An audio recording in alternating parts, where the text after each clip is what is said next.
यहाँ पे अगर आप फार्मास्यूटिकल कंपनी में sales manager as a mark अगर आप ज्वाइन करने के लिए अप्लाई कर रहे हैं, तो what questions they will ask? First, most recruiters they ask about the human physiology, क्योंकि ऑब्वियस सी बात है आपको डॉक्टर्स के पास जाना है अपने ब्रांड को प्रमोट करने के लिए। तो वहां पे आपको पता होना चाहिए जो भी फील्ड जिस भी ब्रांड का जो भी ब्रांड है जिस फील्ड से रिलेटेड है वो फील्ड आपको पता होना चाहिए।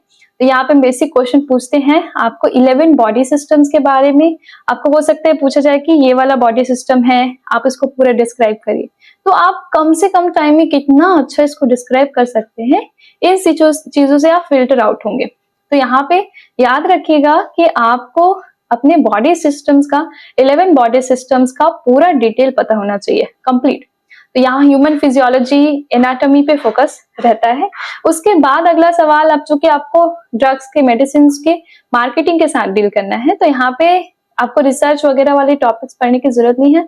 आपको पता क्या होना चाहिए? ड्रग का मैकेनिज्म ऑफ एक्शन, क्योंकि आप डॉक्टर्स को बताने वाले हैं। अगर आप कोई ब्रांड लेके जा रहे हैं तो आप डॉक्टर को ये बताने वाले हैं कि ये जो मेडिसिन या ब्रांड हम लेके आए हैं वो किस तरीके से पहले से अवेलेबल ड्रग से ज्यादा बेहतर है, कैसे ज्यादा इफेक्टिवली काम करेगा। तो आपसे ये भी क्वेश्चन पूछेंगे कि इस पर्टिकुलर ड्रग का मैकेनिज्म ऑफ एक्शन बताओ, और आपको उसके बारे में पता होना चाहिए। तो ओवरऑल हम कहें, अगर आप फार्मा ग्रेजुएट हैं, चाहे आप बी फॉर्म में हो या एम फॉर्म हो, आप एमआरशिप के लिए अप्लाई कर रहे हैं, तो आपको पता होना चाहिए कि फार्माकोलॉजी कैसी है, अलग अलग तरह के ड्रग्स की। आपको जो भी बेसिक नॉलेज है फार्मा का, ह्यूमन एनाटॉमी एंड फिजियोलॉजी का, वो पता होना चाहिए। बायोकेमिस्ट्री थोड़ा बहुत।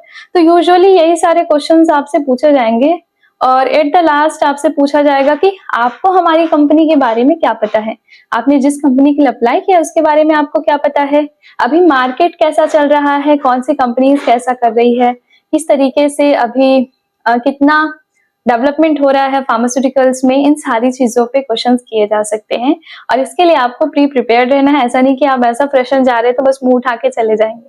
जितना ज्यादा आप खुद को पहले से तैयार करके रखेंगे, उतना ज्यादा आप रिक्रूटर के दिमाग में एक इम्पैक्ट डालेंगे।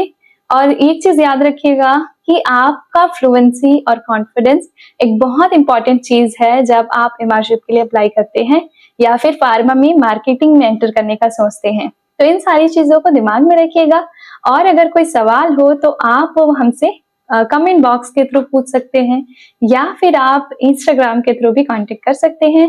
So thank you so much, stay healthy, stay safe, have a good day.